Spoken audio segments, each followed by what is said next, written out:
buy the maps put out by National Geographic, 1957, there's a map of Hitler staking in 1939, 1937, his territory in Antarctica. He sent polar expeditions out. This book says the secret expeditionary force was headed by Captain Richer, R-I-T-S-C-H-E-R,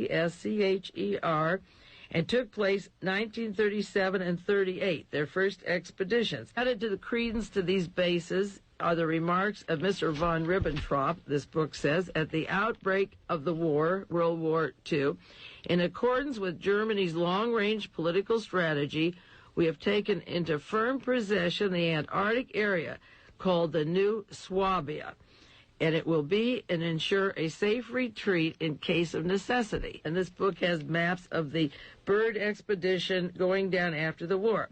They said Antarctica would be an ideal place for bases. There was no rust, no germs, no illnesses or decomposition, no bacillus, no flies, no bugs, and not even a common cold would survive. It would be a perfect place to live. Well, when Admiral Byrd got home, he was met by James Forestall, the Secretary of Defense. 2 years later, Forestall was murdered, thrown out of a window at Bethesda Hospital 2 months after he got a Distinguished Medal from Eisenhower. Forrestal was with Admiral Byrd on consultations.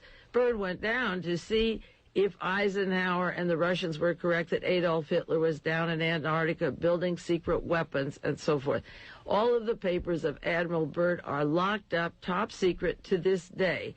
They're not available of what he saw, and right after he was met by Forrestal, shortly after that, Forrestal was murdered. And I'll give you the references on some of the books on the death of Forrestal and the meeting with Admiral Byrd.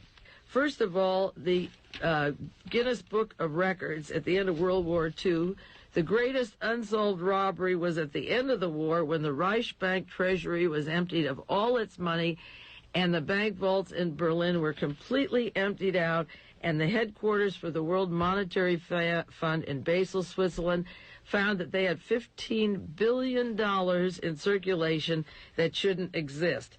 There was forged money. The code name was Operation Bernhardt. There were expert forgers.